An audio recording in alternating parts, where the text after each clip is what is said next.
Hello everyone, it's Ginger here and welcome back to another painting video. And as you can see, I have my Stillman and Burn sketchbook, wrong side, ta-da, out from the coastal sketches that I did in Arbroath, and this is probably one of my favourite ones. There's a few more in here that you guys haven't seen, like these ones, but you will see in my sketchbook zine. But this is the one we're going to be focusing on.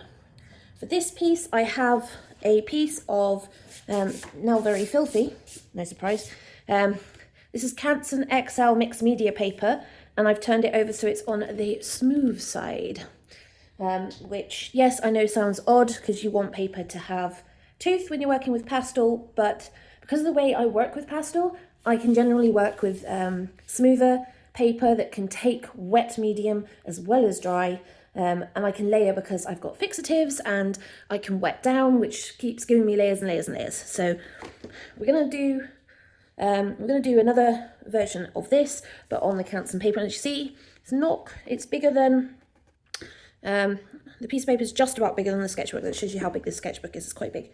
So I'm gonna put the sketchbook to one side, and let's see. I want to kind of liberally coat this paper with water for the minute. So I've just got a really old DIY brush, so God knows what it'll have in it. Probably dust, it'll probably shed as well. And I'm just gonna put water down at the moment. This paper will buckle because I have not pre-soaked it in advance for stretching. It is taped down though, so we'll eventually go back once it's fully dried. I think that's a mistake a lot of people make with these sorts of papers, is when they do buckle, if you've got them taped down, they will often go back flat, but they have to really dry, like totally dry. They can look dry and still not be dry, which can often cause a lot of problems. Right, so I think I've got, a fair amount of, I'm just trying to get as much kind of water down on the paper as possible. And then, where did I chuck it? I want my XL, because what I want to do is I want to get some dark shapes. I want to get some colour. I'm also on a wonk. How am I on a wonk? I wasn't a minute ago. Is that better? Maybe I moved the board. Oops, sorry guys. So I want to get some shapes down, but not in the way I normally would. I'm missing my knife, which is on the other side. Come here, knife.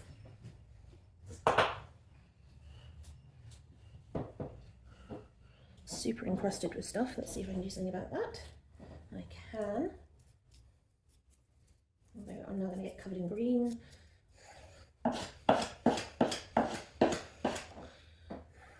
And let's just wet that.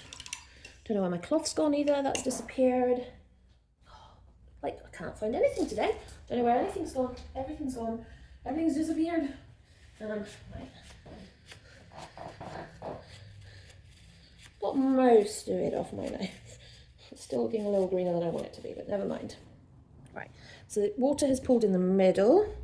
It's still wet in places. So what I want to do is I'm just going to scrape some of this onto the page. Now I know we've got a big mass here, we've got the curving mass here, we've got our long mass here, and then the kind of stack. So I'm literally, I'm not barely touching this and it's kind of shedding everywhere.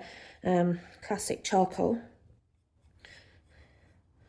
So I'm just going, right, where do I want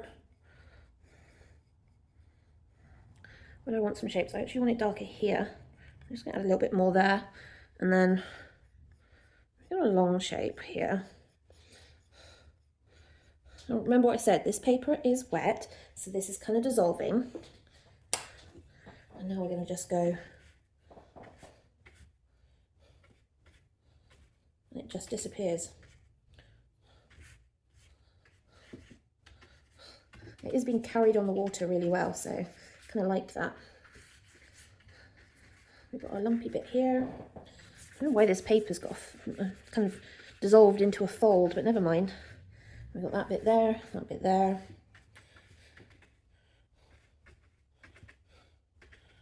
We want our eye drawn kind of where we want it. And then,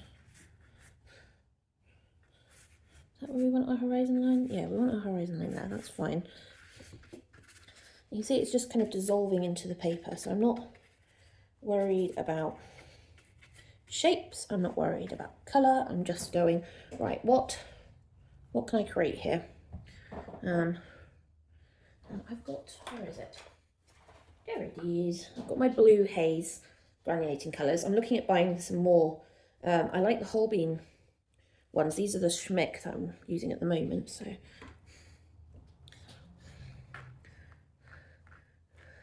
because the paper's wet, we get quite a lot of nice splats. And because I've also got some of the watercolour in there, you get kind of little random flicks of the watercolour.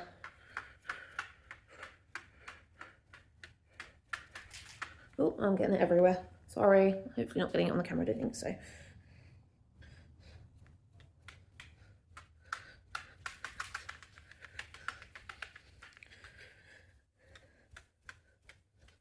Right. That's a bit better. I don't know where that's going. It's kind of gone off on its own tangent. But we can bring that back. Come here. Do not want you. Oh, I like that. Just dragging the brush over. Look. It creates these really nice lines like that. It's because it's quite a bristly brush, this one. Oh, me likey.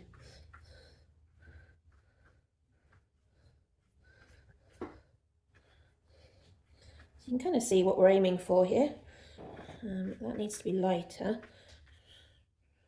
We know that that's where we've got this rock formation, so the lines for that go up, lines for this.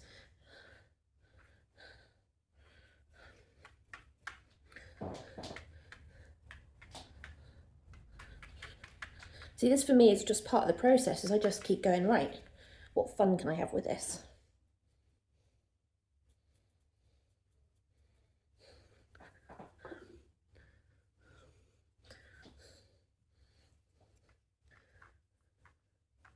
Oh, there's some more of that blue coming in. I wondered, because it's only touched the edges of the brush to it, so I wasn't sure where it would come in, if you know what I mean, like when I'm splatting, like how much of it will come in, but it seems to have done all right.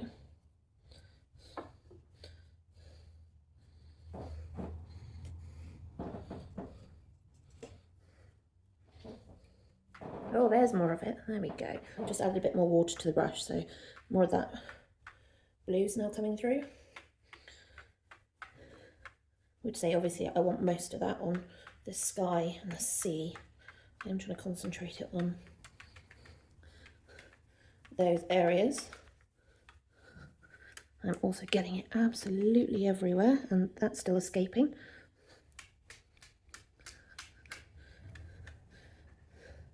Just where there's so much water, it's kind of buckling, creating these shapes, but that's fine. I'll use some tissue paper and take some of that water up, and it will stop running like that, although I could just go like that, and it does move, but also helps lighten areas as well.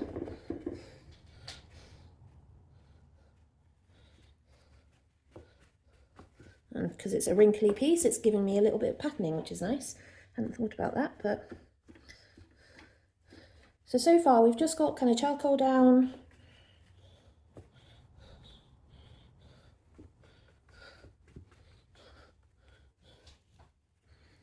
we've got some watercolour down, we've got a lot of water down, just a lot of everything, but that's fine. And we've got all this gorgeous patterning and splats, and now I want to go back in with some of my charcoal powder and just very lightly, and this is the problem with this stuff, it really is.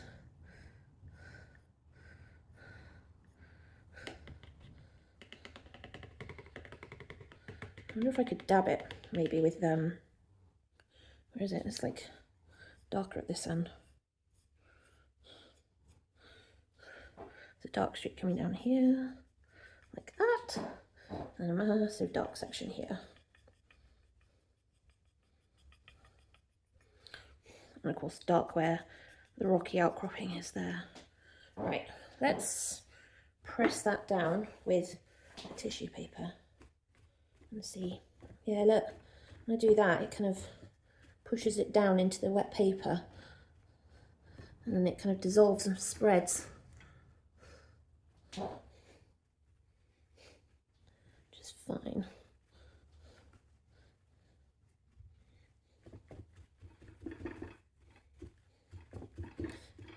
There's more dark bits on anyway. Yeah, right.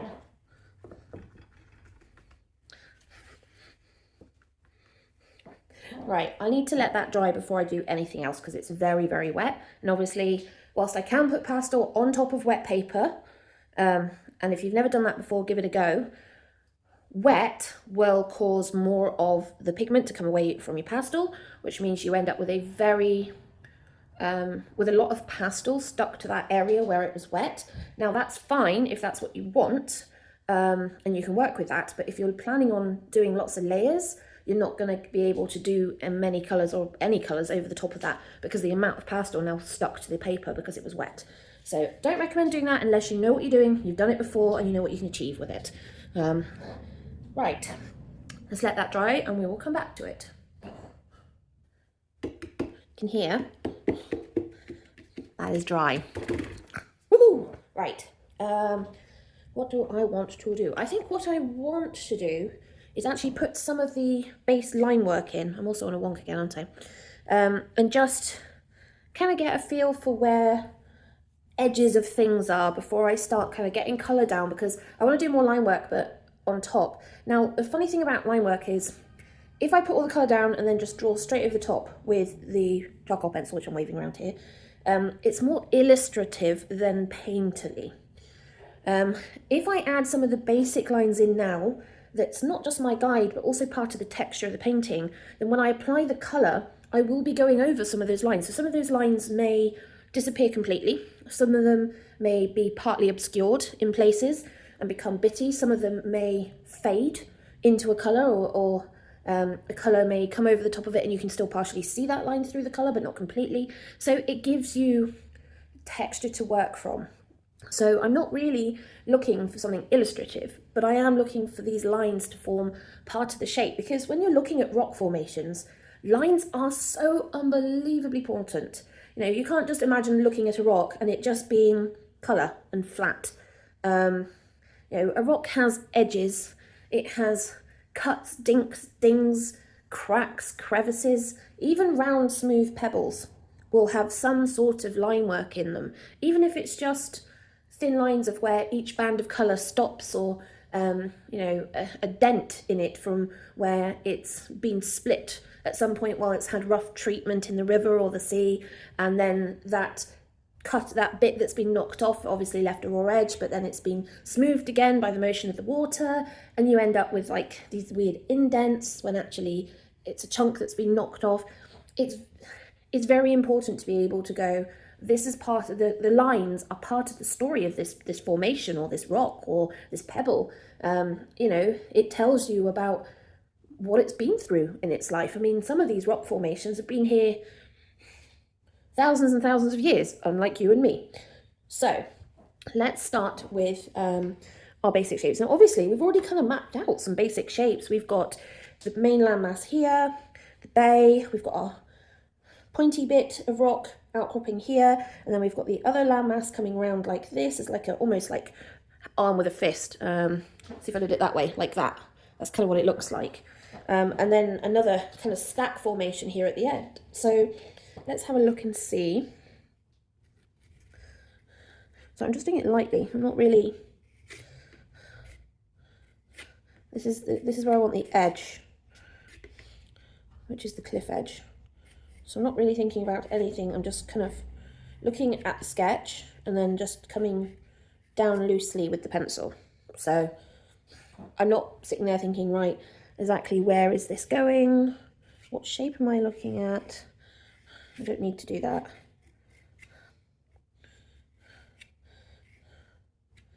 It's kind of, it sticks out here. In fact, actually, that one stops. I'll stop that one there. This one kind of comes down. And that's another step one there. And then kind of got a lighter bit there. guess we've got this rock formation here-ish. I'm just going to squiggle that. So I'm not pressing, I'm just allowing the pencil to kind of scrape. So the nice thing about a charcoal pencil is it's softer enough to do that. This is a pastel pencil, so if I do this along the bottom here, see how faint that line is? Like, I'm not putting any pressure on it, but it's not great. Whereas if I switch back to the charcoal, you can see it's a darker line.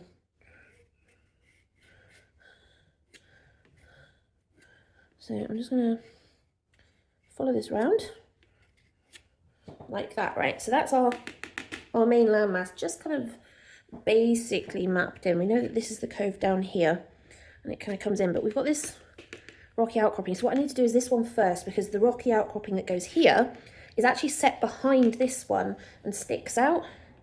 So this one comes quite high up, doesn't it? Yeah. So if I go from there and down, and we have these kind of weird 3 boulder thingies there, and then this comes up and around, and then we get a little stony bit there, and then this sticks out like that, and then, oh, too much, kind of more like that, right? So that's our other shape. It's got another section which kind of comes down and meets it, another one there, and this is just where people have been creating these paths in order to get down onto the slope here.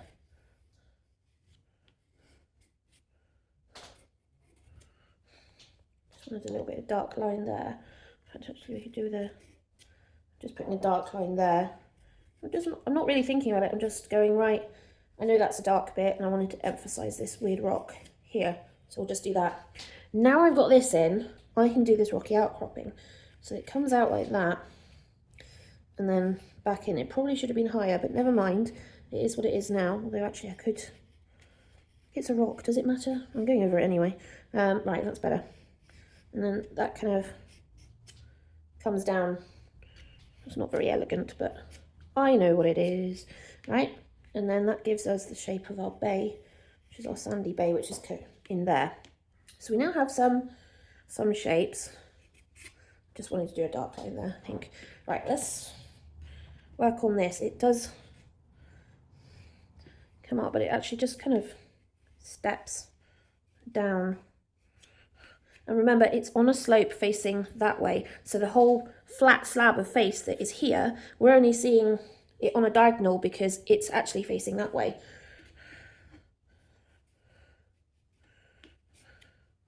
I'm not really going too far with that one. Right, so there's our big rock thing. Now I want to do this stack that's here. We're just going to come down. I kind of feel like I should come out actually to here. Almost touch the bottom. I want to touch the bottom of this corner of this page.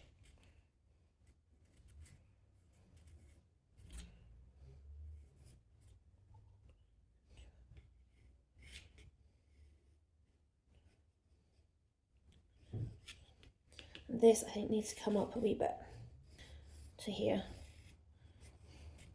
See, this is why it doesn't really matter at this point when you're creating lines, because at the end of the day, makes no difference. Right, it's a kind of line version of what we're doing. And then along here is our horizon line and our distant landmass, which I believe might have been Tayport. So obviously this is still, well, it's out to sea. Is it out? That can't be Tayport. How far up is Arbroath? Well, it might be, but it'd be very, very distant. Don't know is the answer to that one.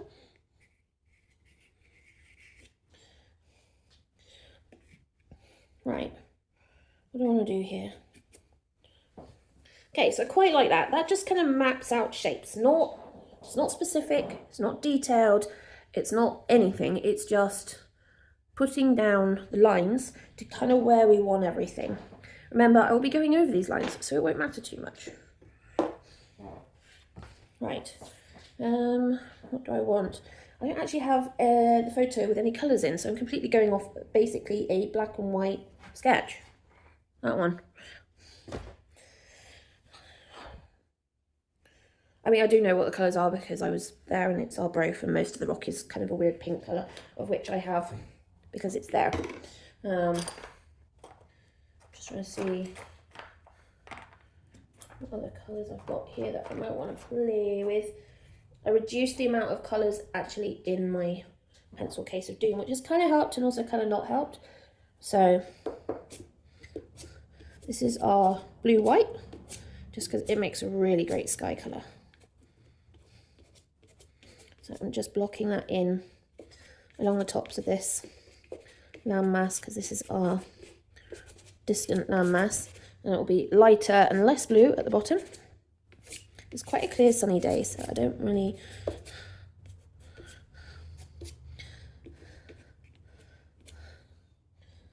want to make too much of it. And I also want to get some of this in down here into where the water is, because I'll be playing over the top of it, so it won't make too much difference when I'm doing that. Pink's in the way, so I'm just moving it out. Ah, it's escaped. It's just rolled off. Come back. And it doesn't matter if I'm going over the edges of anything, that won't make much difference. I'm just grabbing and dragging into different directions to kind of give me roughly what I want, like that.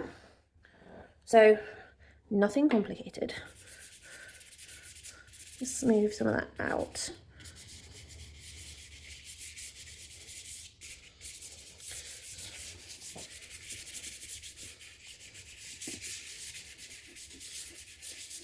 Just softens it all, as you can see.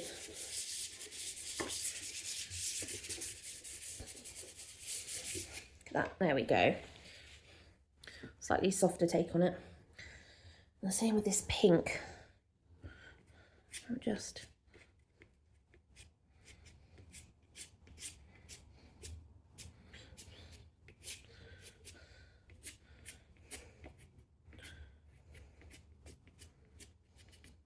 I know it's dark down here, so I'm not worrying about that just yet. This was a really light colour, so I have to work on what I'm doing with that one.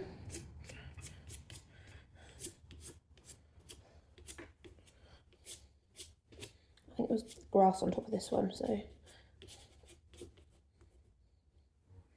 Right, let's blend that in. I'm going to move this paintbrush out of the way. Disappear over there, and the knife. Sit this there. I've still got this damp kitchen towel. Should be good for this.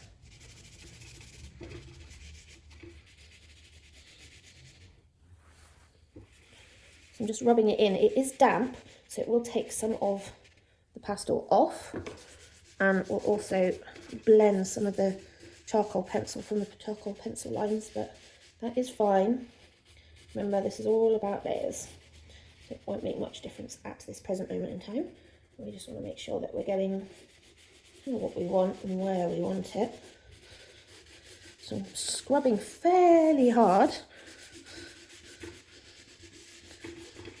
This is quite a grey colour, as you'll have seen from some of the other paintings I did, because obviously this is the rock stack with the seagulls on, if you're curious. And just add some of that into that one. That was mostly mud coming down there.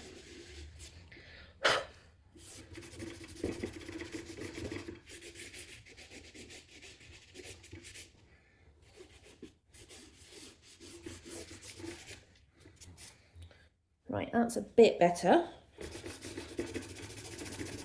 Really rub it, scrub it. Doesn't matter if you get bits of tissue paper or, in this case, kitchen towel everywhere, because you can just blow it off or rub it off. It makes absolutely no difference. Huh. Okay, so we've got a good basis going on here now. You see what I mean about some of these lines disappearing into the piece while we work, so that won't matter too much. What colour is this? Oh, that's a red, that's my red brown.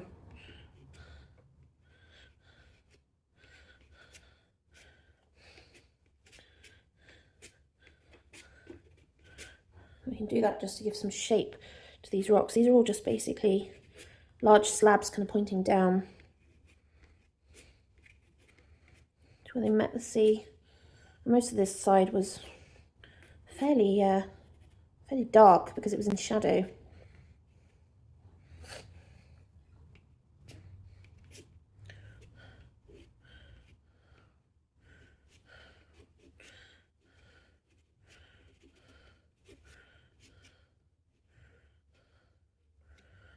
And a lot of these are just literally layer upon layer of rocks in this shape coming down. They're on a slight angle though. Like that.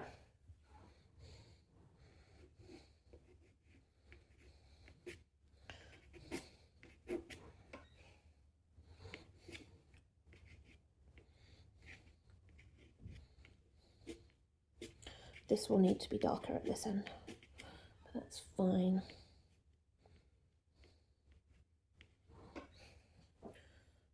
I quite like that actually.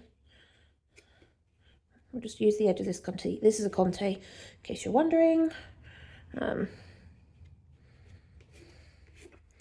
is why I can get these nice, hard, kind of interesting shapes and lines that are so fine.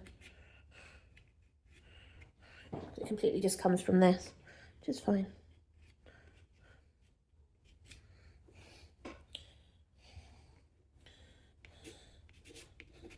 Yeah, a lot of the grass comes down quite low on that one, but there's a fair bit of rock still on this one, especially with this bit here. There's like a almost like a stack.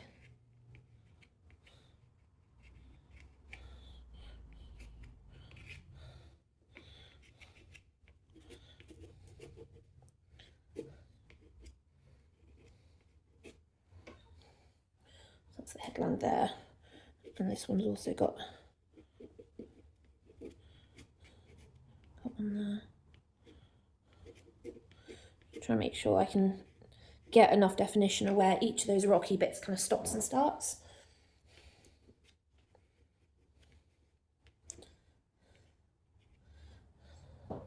Like that.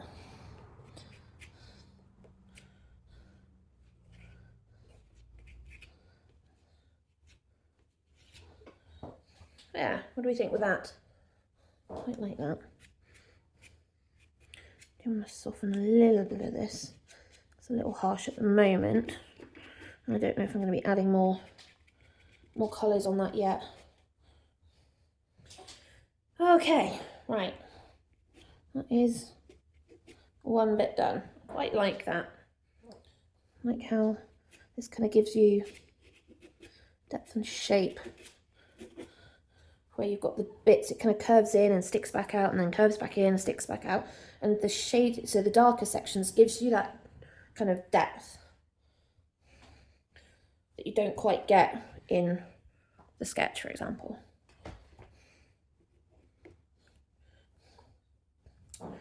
We've got this as well. I will lighten some of this. I'm not too fussed at the moment with the kind of colour depth. I know I'll need to make that better, but that's fine.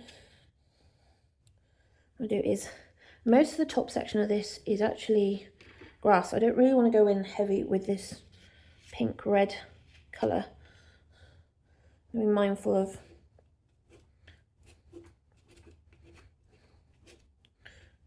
where that is on this rock formation at the front.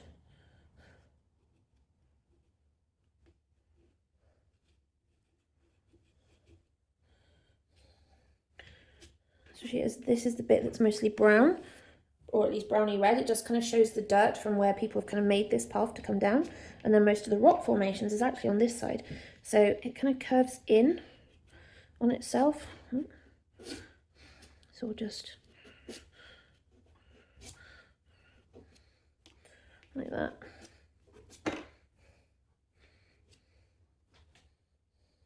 This is a rock, in case you wondered.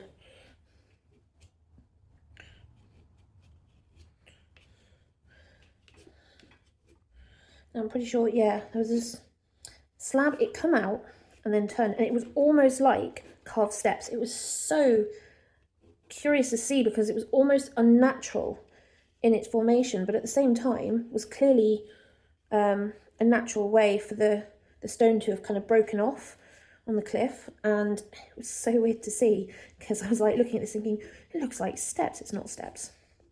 There were no steps.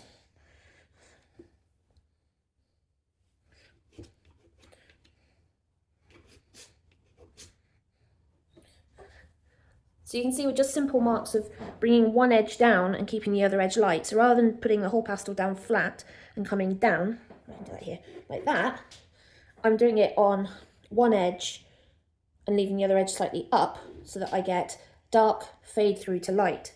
And that gives you the illusion of depth, like it's moving, like the furthest away bit's going to be lighter, which is how we normally work when we're painting anyway. But the way that makes it look is exactly the same theory and principle, is it's darker closest to you and lighter further away, which gives you the illusion that that bit is receding that way. Right. Where are we going? This was kind of grassy along the top here, and then this is the path as it comes up. And then there's this rocky bit.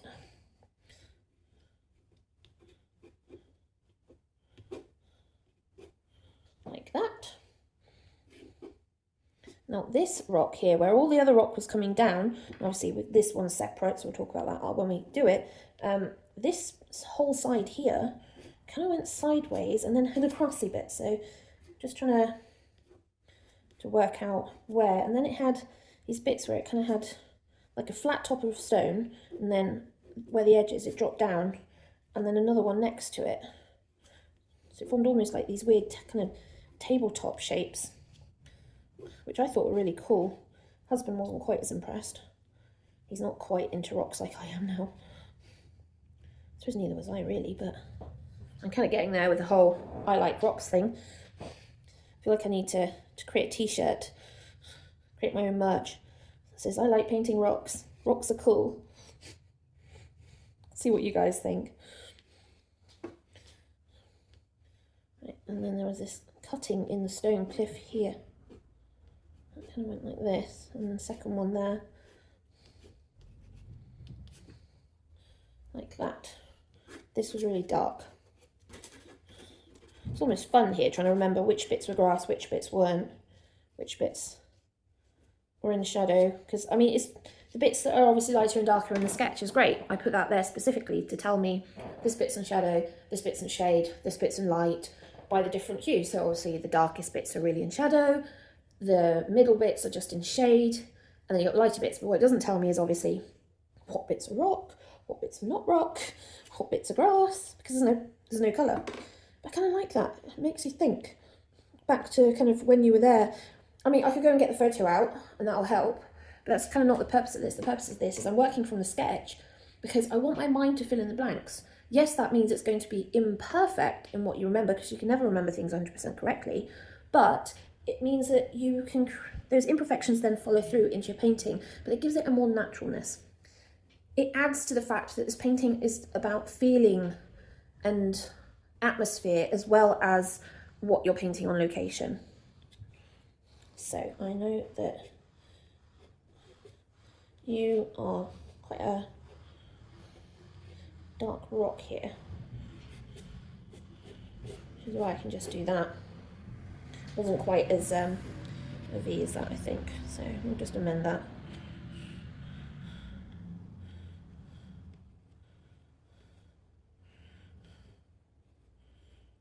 I wanted some squiggly lines, don't ask.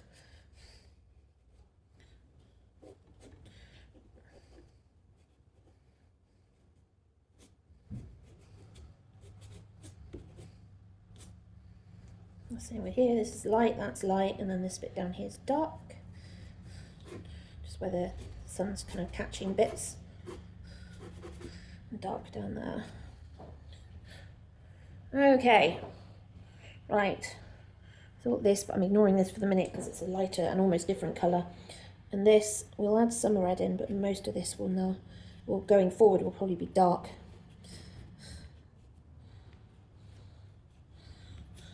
It was more of a kind of the darker grey-black colour rock rather than the red that a lot of the rocks were.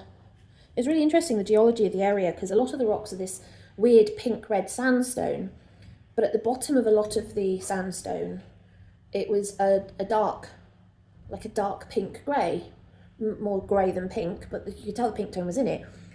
And I couldn't tell, because it was always at the bottom of the rock formations, whether or not that was a different type of stone that just formed another layer, because all the rocks in that area are in layers, or whether or not it's just what the sea has done to the sandstone, which is quite interesting, and possibly changed the colour of it. There are other bits that were sticking out that you can see in some of the other drawings where it's really obviously a very, very dark black grey with like a slight pink tone, and those rocks weren't shaped like the sandstone. A lot of the sandstone was looking quite raw, were actually, you know, was actually quite a smooth stone, wasn't quite as craggy, whereas a lot of the darker coloured stone was very craggy. So it makes me kind of think that there was maybe a couple of different types of stone going on down there to create these formations, but I'm not a geologist, so I don't rightly know. But I found it very interesting because it gives a lot of colour texture to the work, and especially to the painting.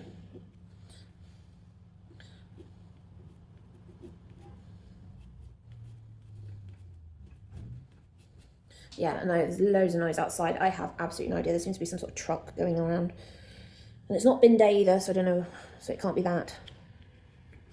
Although it is a bin lorry. Oh, it must be the commercial waste going. Right. So that's that one kind of done.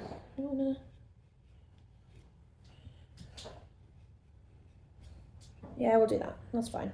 You can see the kind of texture now. It's not, the paper's not completely smooth, but it has got this lovely gentler texture than the paper like the Fabriano. Of course I don't have a piece hanging around to show you, but the Fabriano is a lot more textured. I'm on a wonk again. How am I doing this? I keep going wonky. Right. Let's pop you down a minute. Clean my hands off. I'm going to be adding water to this, so this will mellow out in a second, but I'll probably use my spray bottle and then let it run. Just because I want it to settle into the paper more before I work over the top of it. But what I want to do is get some of these green, get a green in. I've got green, there it is, a kind of yellow-green Conti, yeah. Just so I can kind of go, yeah, that's where it is. I find that this one is actually softer than the brown one that I've been using, and I absolutely have no idea why. It just is. It's just like softer.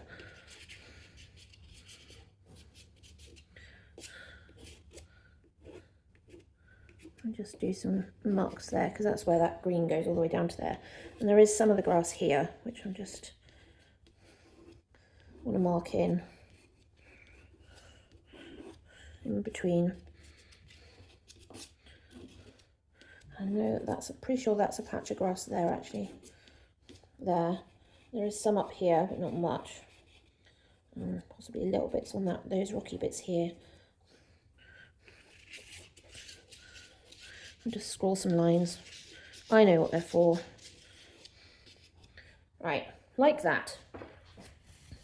Right, let's spray this. We'll move all of the pastels to the edge of my board, which means you might not be able to see them all, but don't panic. This is just so I get everything absolutely soaking wet. Right. Because this is the great thing about the Conti, is that once you add water, it tends to spread. See, like that. So that's fine. I need to put more water in this bottle, I think.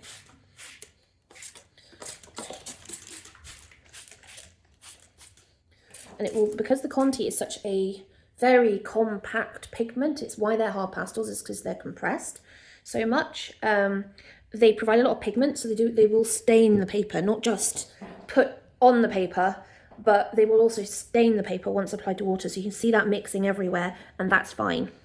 We will let that dry and come back to it, and then start working in a few more colours, do some more of the sea and sky and some more of the line work. But yeah, the colours and kind of shapes and stuff are coming together really well. So we will come back to this. Right, this is now nicely dried, back flat and level. Hopefully, yeah, hopefully not too much of this escaping everywhere, which is kind of what I thought would happen, but it just adds to the charm. And as I expected, obviously the Contes are really heavy compressed pigment, so because I added the water, they have spread and it has stained, which is kind of what we were after. Being distracted by cat hair. So we've got a kind of good base now of what we were looking at with the landmass and shapes, the sea, the distant landmass and the sky. So yeah, we're kind of getting there. Now I really want to get some colour down. I want to get my blue greys back down because I really like them. Now I'm eating cat hair, what on earth? And this is one of the darker ones. Oh, don't roll off. And this is one of my lighter ones. That's one of my lighter ones. And that's just, yeah, and that's a kind of mid colour. Still don't have a cloth. Never mind. Right. So I think, so what we had was the sun was shining here and we ended up with a band of light coming down here. However, that's going to be really distracting because of this whole mass. And to do that now is going to draw the eye away from the main focal point, which is these land masses at the front. So I'm not going to do that here.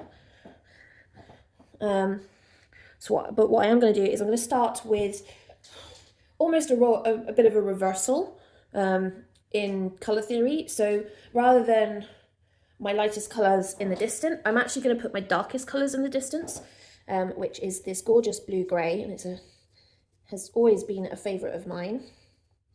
So I'm just putting it on the top and then just dragging it down. Like that.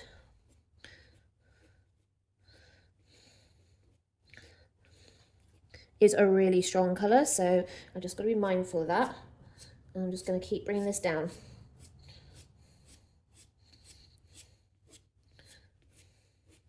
So you can see all the different textures going on there. Then we've got our next colour, which is more of a grey, but it is lighter. So I'm just dragging that down. You can see what a gorgeous colour this sea is now becoming because of this. Again, just make sure I get some here. It's a lot more than I wanted, but don't worry. And bring this down. As I bring it down, we will start to bring in the blues. Now we also have our shadow for the rock formation because the sun's over here. So I'm going to put this shadow in like this.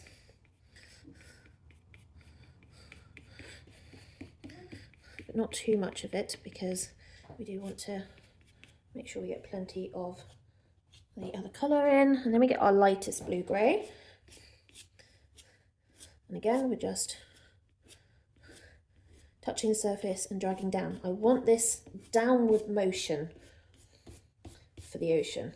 Downward motion for the ocean. Look at that, we're writing poetry while we paint. Right, that's the shadow and that's the base. I don't want to go too far. And that's our lighter colour. So that's what we should be looking at now.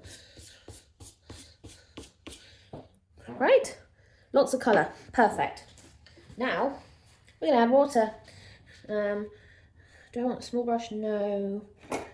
Let's get the big scrappy brush back out. We do like that one.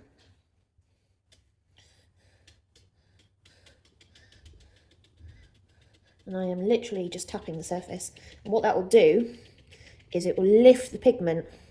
I'm trying to be careful. Don't get it too far. I know it's splatting everywhere as well. While I do that, that's fine. So you can see the darker bit at the top. I'm going to wash the brush, leave it still loads of water on. But as I come down, because I don't have the darker pigment in it now, it's kind of mixing quite happily. I'm mixing with both blues now as we go. So what's happening is, because I'm dabbing it, the water and the bristles are agitating the pigment and it's lifting it, but the larger particles of pigment are just sitting there.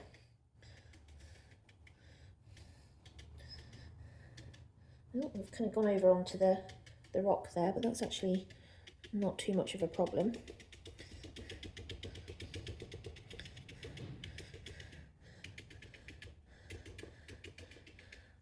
Right, before I do the lighter bit, I obviously want to lighten that a wee bit. Just take the pigment off the brush, because that's the, you can see it splatting everywhere. Now I'm just going to use what pigment I am picking up and just add some of my favourite splatting techniques, just to give us a bit of texture on our rocks again. And on the sky, but I'm trying to go in a kind of cross direction, so going that way with the pigment.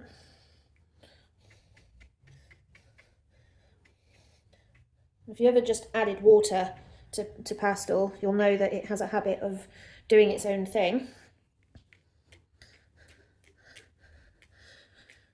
And that if you add water on a board that's upright, or when it's on your easel, and that water runs down, it takes the lighter particles of pigment with it when it runs down, and it moves the medium-sized particles down a certain way until it runs out of momentum, leaving the biggest particles behind. And you end up with these weird kind of runnel marks, which actually look really good if you're having them intentionally. So, right, I'm using this. I'm also just picking up some of the water and the pigment that's here and just splatting it everywhere. I don't really care where at the moment. That's annoying me because it's still a little dark there, but that's kind of what we want. It's dark at the top, light at the bottom.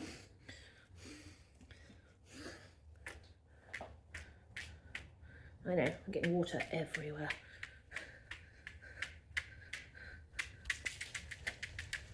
There we go. Right, how are we doing? Good. Right, now I am just going to let that sit and dry. It will lighten, so don't panic. But you can see where we've got the separation of the larger pigment particles and the lighter pigment particles, which are then moved around by the water. So you can see the larger particles left behind, leaving this kind of gritty mark, which is similar to what happens with granulating watercolour, which you've seen me use often enough. So rinse the brush, and then I'll put the brush to one side, and we will let this dry and come back to it. Right, it's mostly dry, not as quite dry as I would like it in some spaces. Like this bit's a little bit wet still, but actually the rest of this is relatively dry. You can see what I mean, it's dried lighter.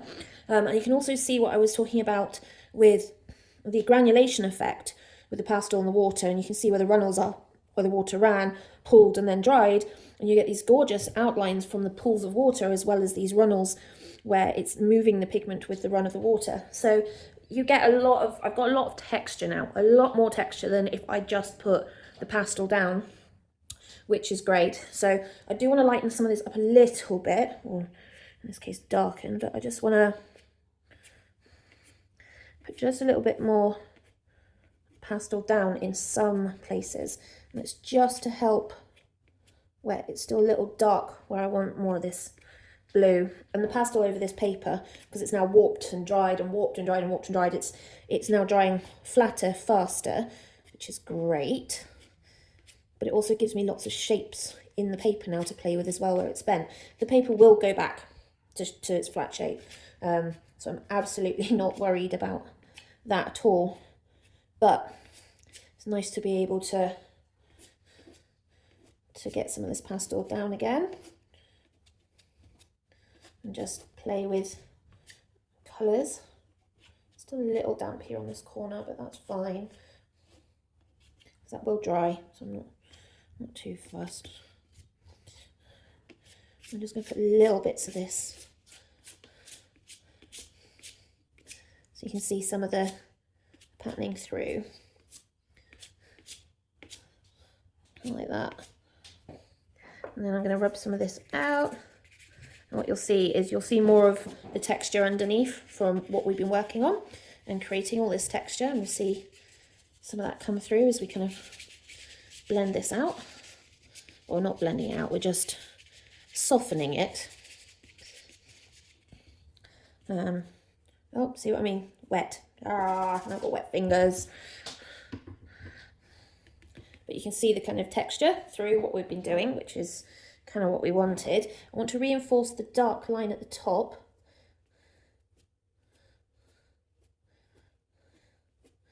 I will pull it down into the water, so I'm not too fussed about how much I get down or not get down. This is a gorgeous colour though, I absolutely love it for the sea.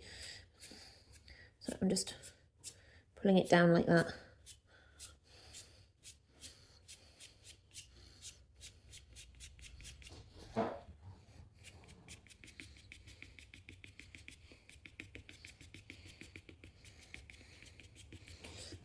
Look at that.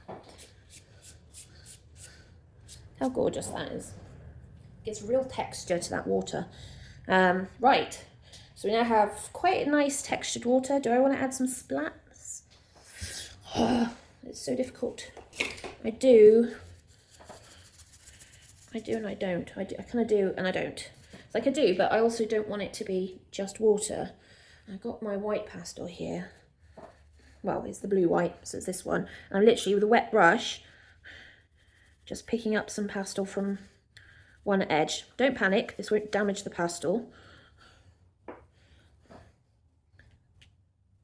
But it will come off in the water as I splat it. And it won't be very much, but it'll be just enough that it will add like a light speckling where it goes. I need a little bit more water, I think. Yeah, not too much. Now I'm wet, the brush is wet, everything's wet. Okay, well, that wasn't planned. Just trying to get some on the water. But never mind. It kind of worked where I wanted it. I wasn't planning on getting it quite like that, but never mind. And as you can see, what will happen now is the rest of the pastel is absorbing the water and it will dry really quickly. So it's a good way of picking up extra paint if you need to. I am going to use some of this kitchen towel and just pick up some of that so I don't lose too much of that. There we go. Right, that's a bit better. That needs to dry though. So while that's doing that, I need a colour to use for this distant land. And I have this perfect kind of neutral gold colour, which is really good for these sorts of things because it's pale enough that it can be used for distance without, you know, being too much of a worry. And also it's neutral enough that it will help give the feeling of in the distance, because you don't want anything too vibrant, if you know what I mean, but at the same time, being able to keep it looking neutral is great. Look at that. You still see some of my original lines. Some of these I'm just going to really push the pastel into and hide, and some of these you'll see. So you can see some of the lines, and you also can't see all of the lines.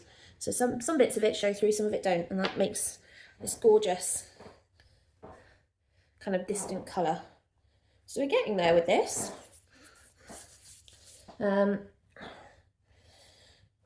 Right, what do I want to do? I've still got a lot of this colour. I do wonder if the blue grey, if I use this, I could dig out a pink grey, but I think it's going to be really hard to find a pink grey in this. This might be too dark for what we're doing, because this is the darker side. That's the, oh wait, no, because the sun's coming from this direction when I was doing this, so actually this is the darker side. So actually that might be worthwhile doing that actually.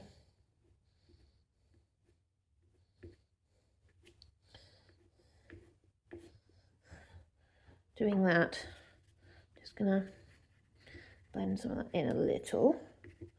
The reason I keep blending this in slightly, which not only softens it, but kind of helps show some of the texture through from underneath, but it's also because I want to keep being able to build layers, right? Remember, this isn't a sanded paper, and I'm not even using the textured side of this paper, I'm using the smooth side of this paper. So I want to still be able to get as many layers as I feel I need. Now, I don't know how many that is. In fact, actually, even on some of my other paintings, I don't know. I literally have absolutely no idea how many layers a piece is going to end up with. You're never really going to know when it comes to pastel, because you might work on a bit and then decide actually you don't like it. It's not quite as easy as like acrylic, where once it's dry you can just paint another colour over it, and because acrylic is so opaque you can't see the colour underneath it, so it doesn't matter. You don't like it, you just paint over it. Can't do that with pastel because pastel is translucent, so you have to be really careful about kind of what you're doing. Right, I'm just taking some of this grey that I've put down on this rock and bringing it over to this bit. And yeah, I'm making a huge mess with the bits of this, but that's not going to matter too much. Right. So now we've got this bit. I've just chucked my pencil somewhere. I need you. Where have you gone? Oh, that's a good... Where has it gone? It's just disappeared under my board. Right. Pencil.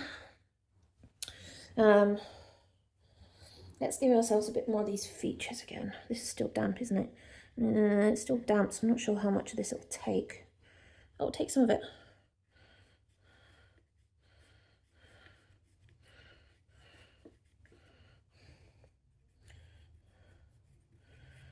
It is digging into the paper a little, so I'm trying to be really conscious that that's happening, because the paper's still wet, so the tip of the pencil is kind of digging furrows, but that's fine, because I can work with that.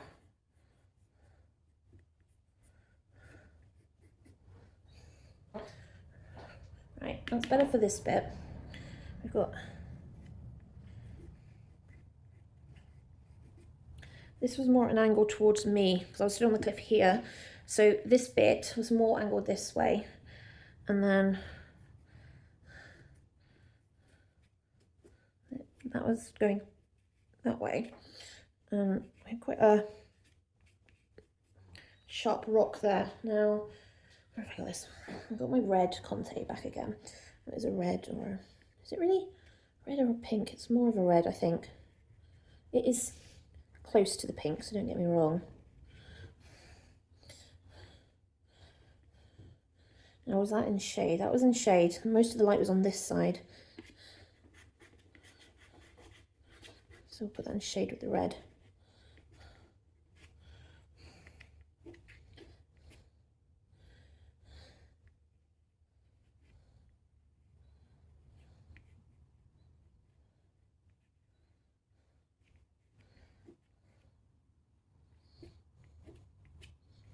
It's like all these little steps, little stepping stones. I'm just gonna add some nice red in there. You can kind of see how that rock's now coming together. We're just picking out the bits. We're not focusing on realism. We're not focusing on the tiny details.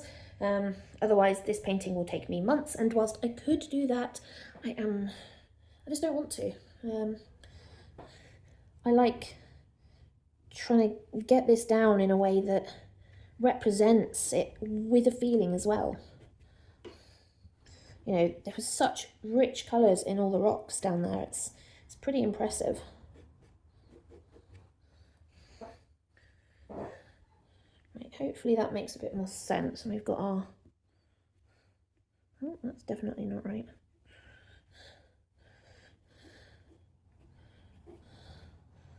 A rock like that.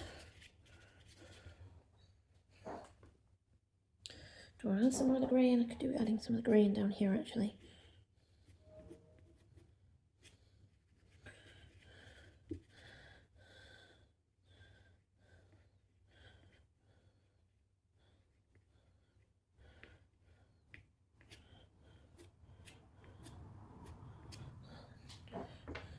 That's not the grey, that's the blue. That's the grey. Oops.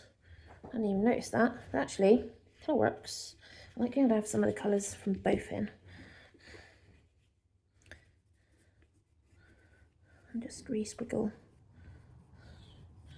that in.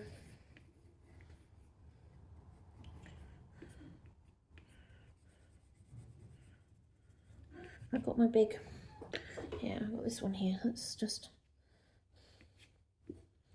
add some of our charcoal in here. Just want it a little bit darker.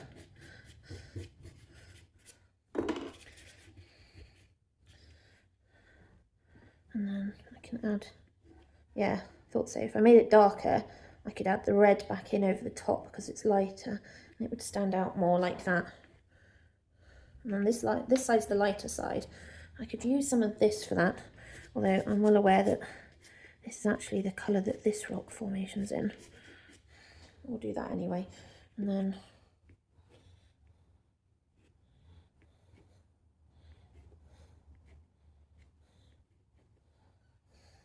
just little bits.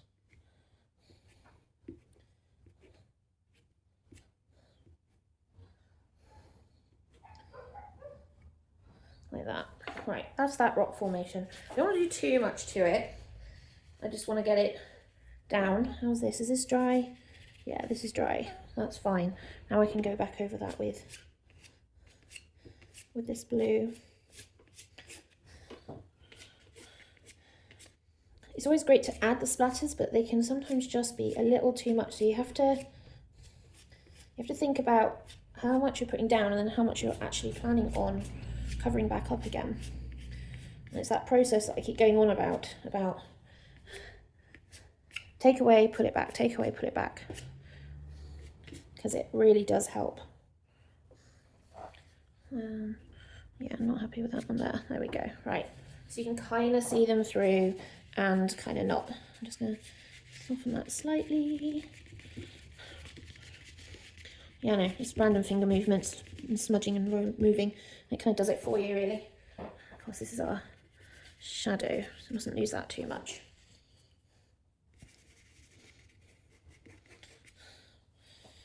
Right, okay. Kind of getting there. Kind of getting there.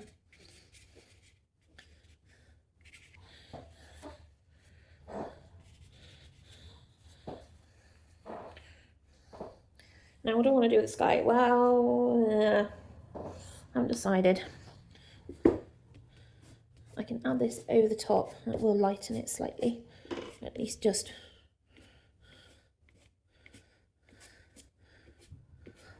where this background is. And I'm also using this to kind of soften the edges as well of this landmass by coming over the top of it with this colour as well. And it just helps blend that landmass in the distance into the skyline, so it's not so obvious.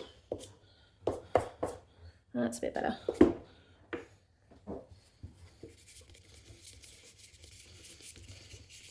Again, just blending that slightly.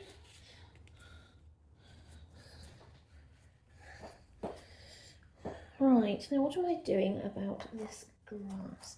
I do have a dark green, right? That's the darker one. Let me just, oh yeah, that's better. That is indeed the darker one. Huh.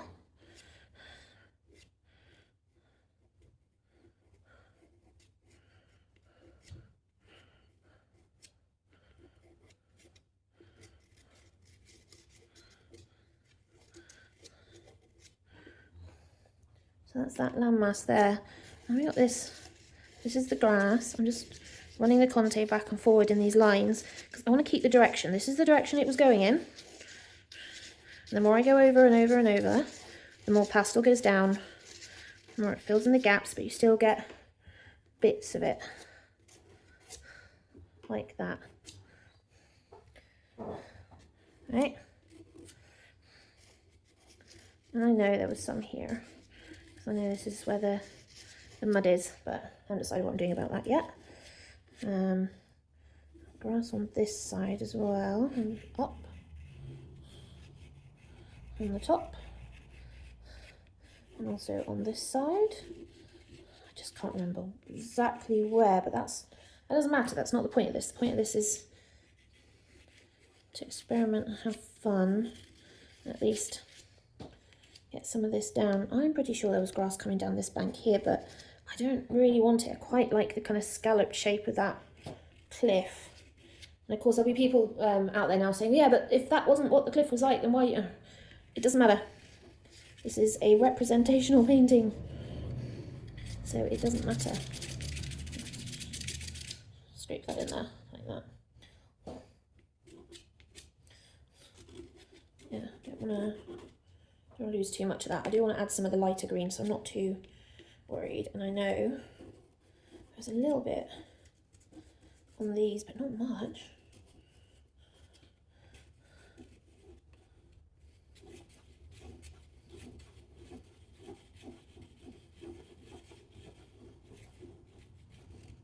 Like that. I like that. I like the shape of that. The whole swirl in. It draws your eye. Right, so that's the sweeping that way. That's sweeping that way. And we've got Aramis is up here. This is a lot lighter because it's further away. So whilst I am going to put some of this green in, the majority is going to be along this bottom edge, and then the rest of it is going to be lighter, with the lighter green conte, which is here. So this is the yellow green.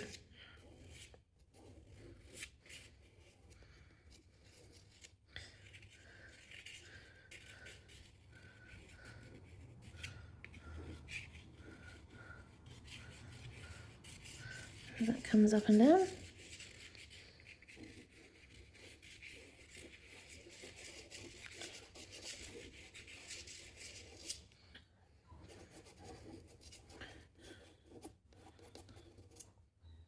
That's a bit better. Right. Now, I haven't done anything with the darks on these cliffs, and I know that already. Now I know that almost all of this cliff is in shadow, which is fairly obvious because the sun's coming direction from that side, so it'll be hitting that side of the landmass, and this side will be in shadow. And we know because we've done light on here, dark on here, so we know that all this is dark. So I'm not going to add the same blue because it is a little bit more distant. But what I will do is I will add some of the mid-grey that we've got in the water, and that will be able to give us that shading that we want.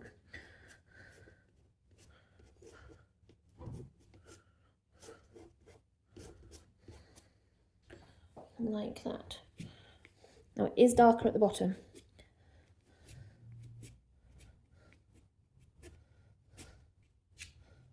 And of course we've got that stone there, but we'll do something about that in a minute.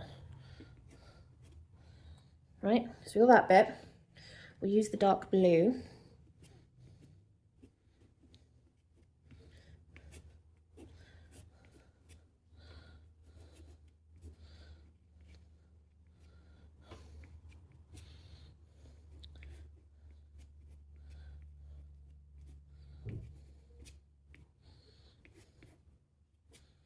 It's dark and it's darker at the bottom.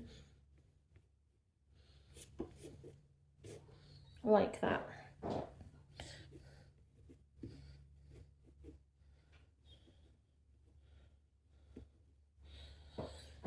Right.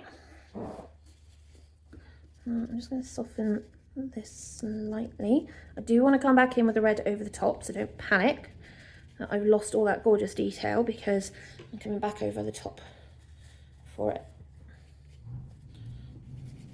Oh, that's going to annoy me. I'll have to deal with that later. And the same with the top of that, but that's fine. The good thing about pastels is you can just go back over things. If you're not happy, just go, nah, do you know what? I'm going to redo that. Right. Let's see. Pick some of that up with the damp cloth. I'll let that dry a second while I'm putting that back in, and I can do that. Seems fair enough to me. Right, and we're going to bring our red back in.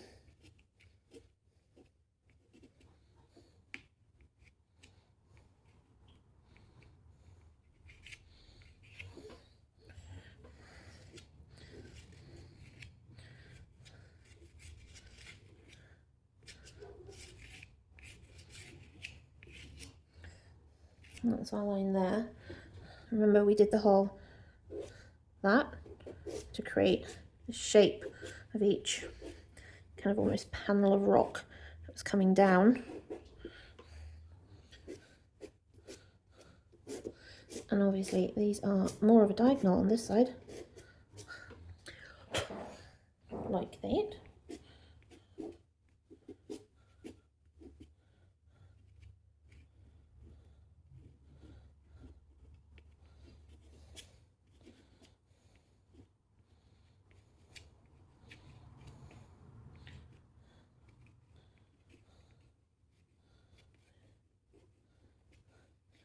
There's like a dark bit here, like a cut into the rock, and it came up. I'm just adding lines and squiggles.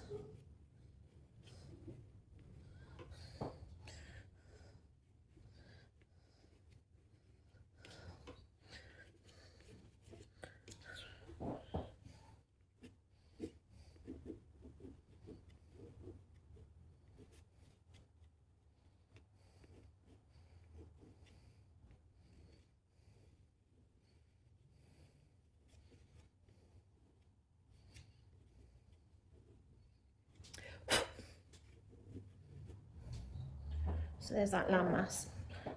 So it's not as dark as this bit, but it is still fairly dark.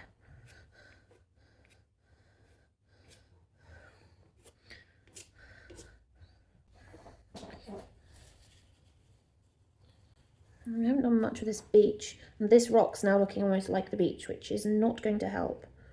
So I need to work on that. It did have some red tinge, so it was just lighter, significantly lighter than the rest of the rocks. So it kind of made it stand out differently, if that makes sense.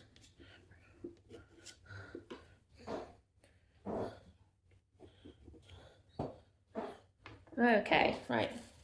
Still haven't done anything with the beach. I'm like in my head I'm going, still the beach, still the beach, still the beach. These don't really have any appropriate colours for that beach, do I? This is the same colour you're already using, girl, isn't it? Or is it? Is it? Yeah, I think it is. I'm trying to think off the top of my head kind of what sort of colour it was. And it was kind of this colour, really.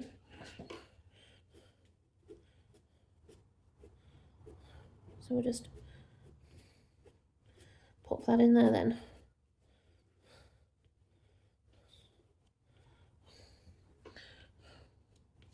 Like that. Right, now we want to do this, but this is where this gets really dark. And I've got my big XL charcoal for this, and it is a tinted one, so it has got a little violet tint in it, which will work well for what we want.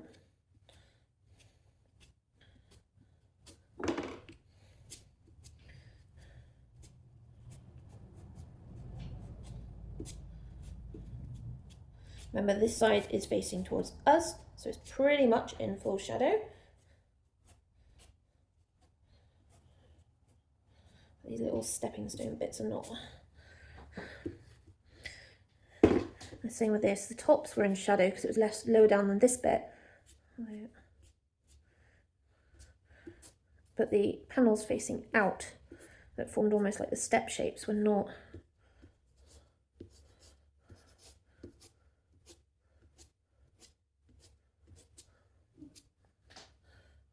Right, be careful that I don't go too far because this stuff goes really far when you don't want it to.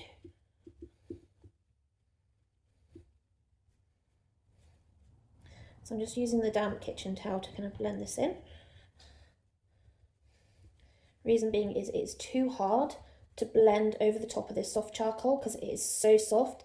If you think of some of the really soft pastels like the softest of the unisons, and also kind of earthberry, not Snellier, Diane Townsend probably, Terry Ludwig's, Blue Earth, they're all like super, super soft. And the problem you have with a soft, really soft pastel like that is it's really difficult to put another pastel over the top of it. So I am taking the charcoal and I'm rubbing it in so that I can get that colour, I can get the kind of tone, and I can still work over the top of it, which is kind of what I want, because I do want to add some of our gorgeous blues in that we've been using, of which I must have put down, because that's it, isn't it? Is this it? Oh, don't drop it. Don't. Oh, God, I dropped it and it smashed. Ah, it's in bits. It's now in 2 bits. Helpful as usual. Yeah, this is the colour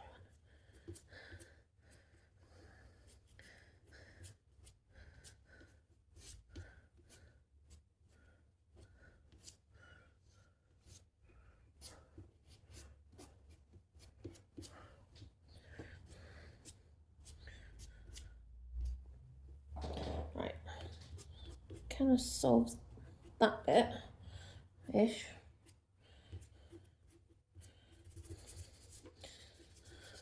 Same again, just blending that in a wee bit. Right.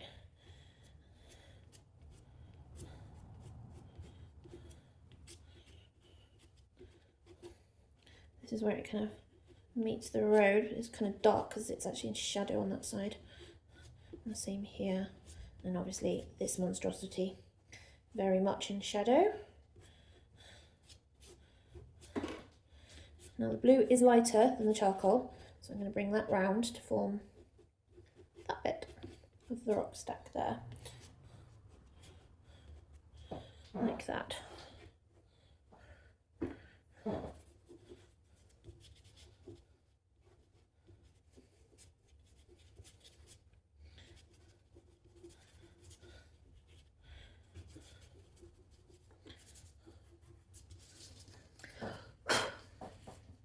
Okay, so we've got our darkest bits, our lightest bits, and our other bits. We'll just call them bits now because it's easier than having to say. And that geological rock formation is highly interpreted in the shape of an owl.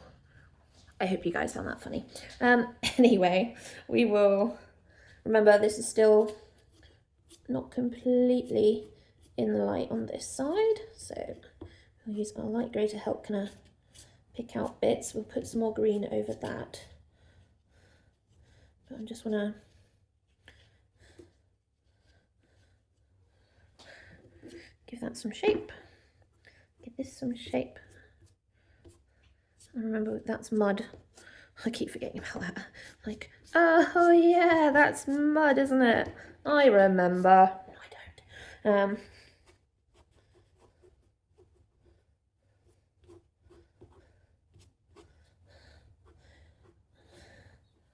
And that's the different kind of shapes going on here with our rock formations.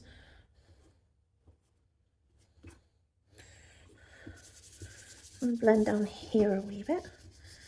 One thing I absolutely cannot stand, and some people absolutely don't care, and I just hate them for it, but for me, I cannot stand not working up to the edges.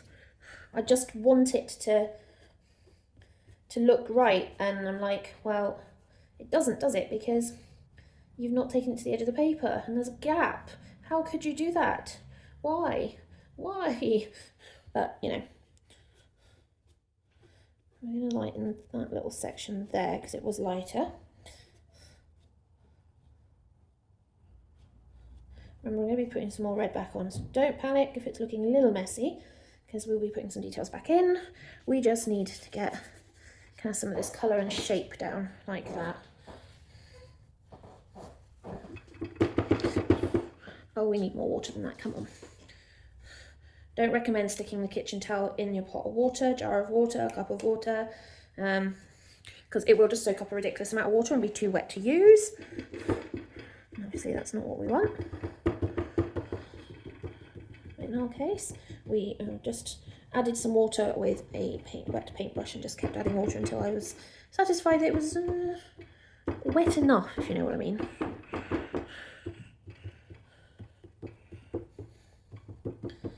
Look at that, right. Now we've got lots of pattern going on now all over the place.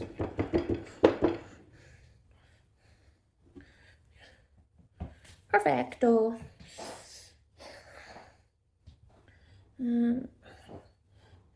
Yeah, this was the colour we used for the shadow. I'm just gonna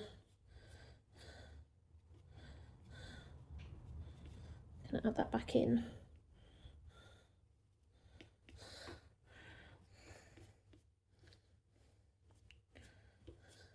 It's also covered that part of the beach as well, but just wanted to make sure I didn't lose that shadow. That's kind of important.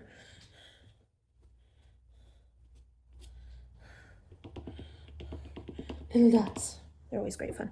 Where are we going? I need this to dry so I can see kind of where I am with the colour. I've got lots of colour down and lots of texture. I need to start bringing out kind of edges and lines. I can't do that when it's kind of like this, so I need it to really come out one way or another. I also want to put more line work in on this. And I quite like some of the shapes that I had in the sketch.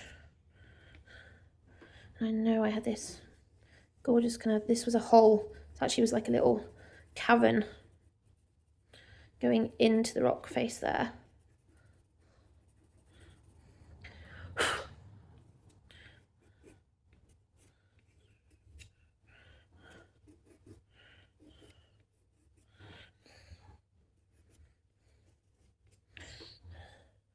I just felt like I need to add some of these lines back in.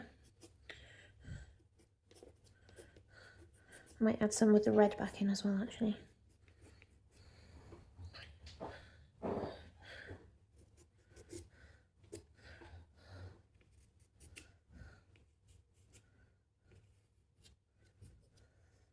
What I said about breaks in lines and some fading and some disappearing, and that just helps.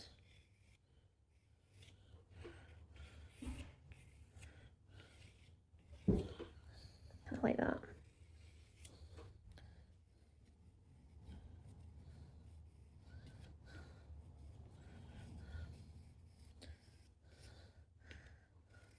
So these are really super fine, and that you can get that with these charcoal pencils. It's hard to do with the pastel pencils because they just don't like mixing with their own kind very well. I don't know why, but that is the case, unfortunately. Whereas the charcoal will just obliterate everything in its path. And whilst that sounds harsh, it is absolutely the truth.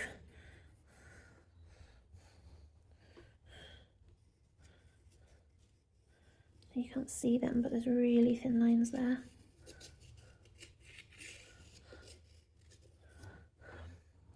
Same here.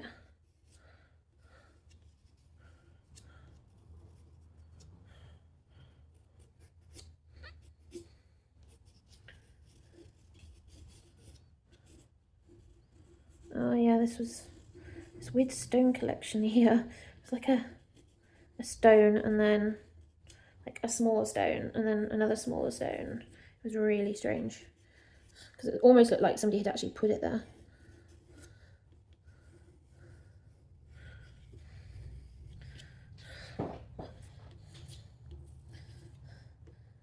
Now we know we've got our steps here. And then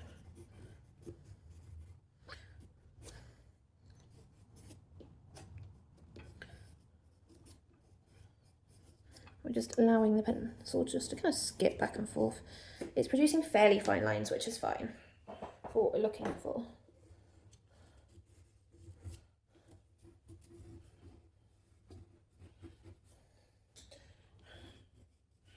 Now, this is where I want to put some of this green back in. So we'll start with a lighter one because that's going to give me more shape. So as I can add these lines back in like this. Bear in mind, this is a Conti, so it has a rather large degree of hardness and therefore I can get more down over the top of everything else if I need to.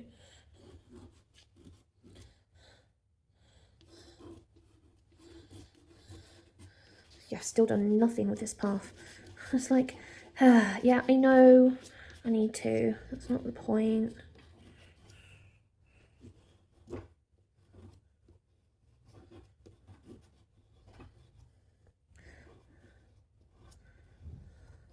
There's like bits of grass coming down this embankment here, so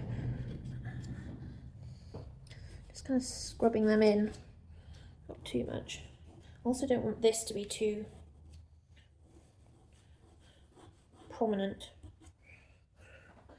Right, what do I want to do about this grass? Do you know what, I think we'll need to bring this pink in. We haven't really used it very much. I think we used it once right at the beginning, which is fine, but I think now I need it.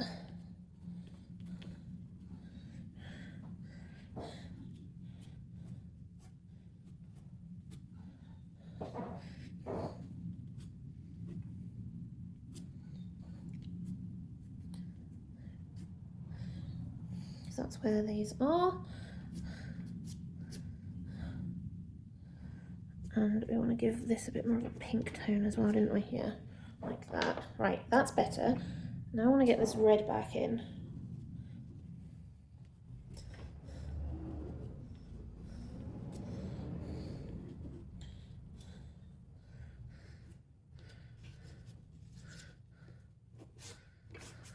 Remember, these cliffs are supposed to be very red, so I don't want to lose the colour of that too much to this blue. So by bringing it back in over the top, we can get some really good, powerful colour in.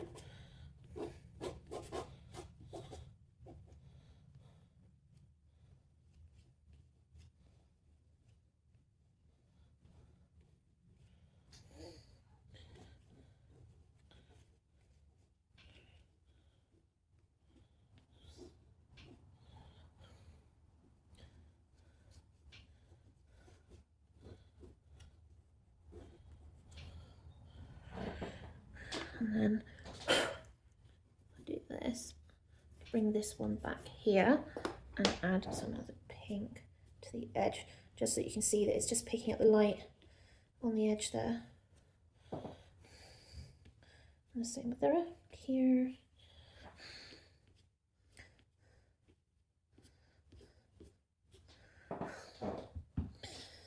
And some of this it's picking up, but not all of it.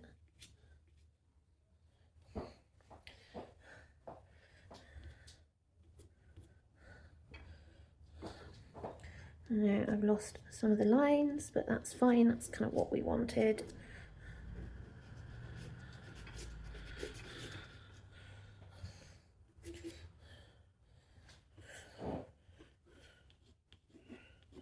Just following.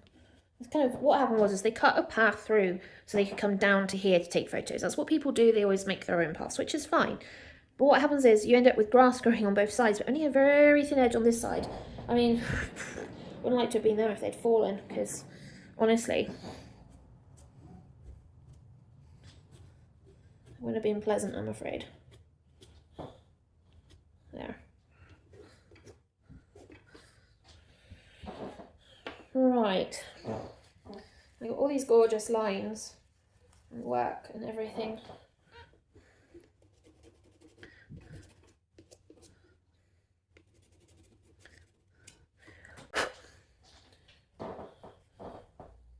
It's the sea that's bothering me, and I can't explain it other than the sea is bothering me. And is this a white, or is this it's not the blue white. I could use the blue white.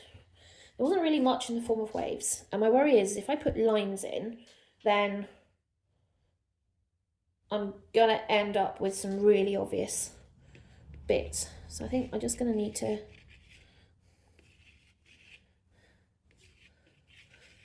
like just really faint.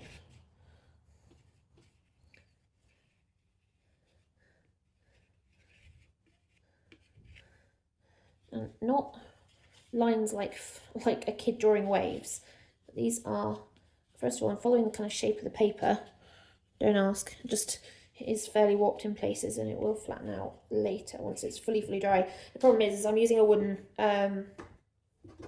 kind of not chipboard, more like MDF underneath, and the problem with that is it absorbs water, but as long as I've got the painting down on it, the paper still absorbs water. So all the water that I oversaturated with earlier have soaked into the board underneath. And as the paper on top's drying, it's pulling that water back out the board into the paper. Yeah, that can leave me with some interesting problems. And I don't mind, but like I said, it just means that it never fully flattens properly. Yeah, I think what I might do now that I've got these lines down is go back over it with the blues and lose some of them, and then I think that will help, because we'll have some and we'll not have some, and they'll kind of appear and disappear, which actually I think will work. Yeah, that's a bit better.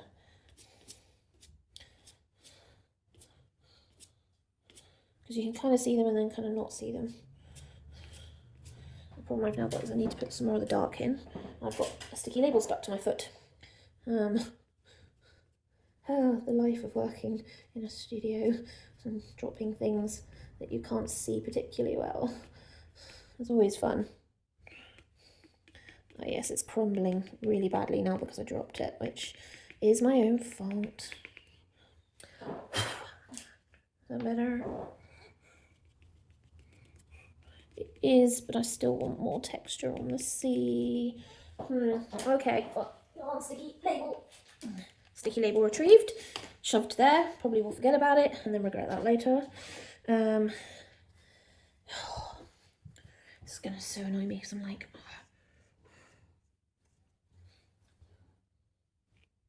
oh, I like proper splats now. I don't know what that will do, because at the moment this is just water. There's no colour in it. What have I done with all the bits? Right. Shall we see if this will let me pull some of this tiny... This is a nightmare and a half. How am I supposed to grab some of this pastel?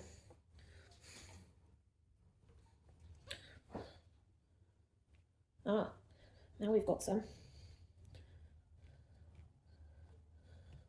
And yes, this is one of those processes where I will put this down and then I will probably need to go over it. And I don't know how much of it is going to come down,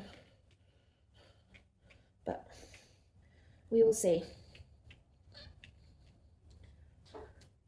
And we'll just spread some on the rest of it anyway. Right, let's let that dry. We'll see what comes of it. I don't know is the honest answer. What I do need to do is add some of this, of which there is not much left. So this is the hairspray. So we'll see how that comes out when both the water and the hairspray have dried. The hairspray can mix with the water and it will cause some interesting effects. So let me dry this and we'll see what it turns out like.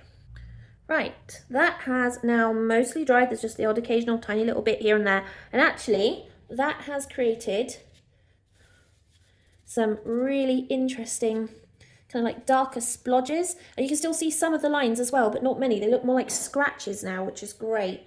That's a little too.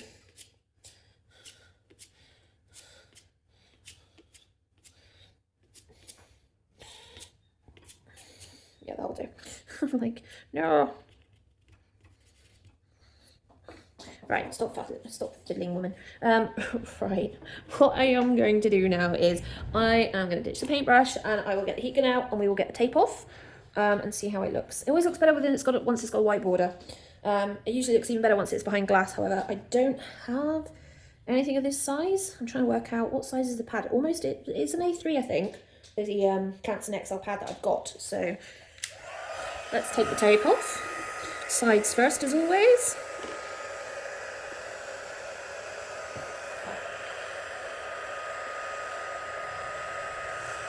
There's one.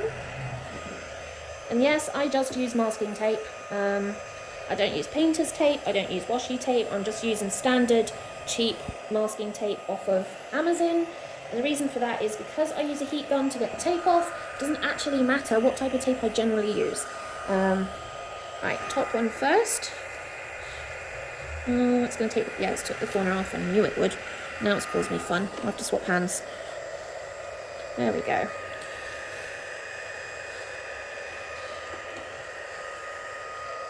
Come on. Off you come. Oh, and that corner as well. Oh, this is going to be fun. Right, are you going to come off easy? Well, relatively.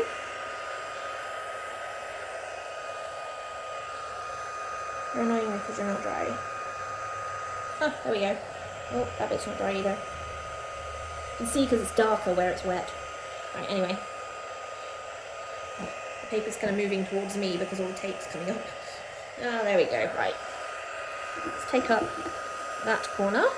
I'll take up the other corner now. Seeing as we're taking all the other corners off, we might as well turn this thing off because it's noisy. There we go. Right. Let's straighten this up. Okay, guys. So there is a more colourful, textured rendition. I have very blue fingers of what I sketched, which is here. There's the sketch, and there is our finished painting. Now, I could do a proper painting of this as landscape, and I may well do that, just so that you guys can see what the difference is between one of my more textural pieces and then a more, what I would refer to as a normal painting, where it looks more normal. I suppose that's how you could call it.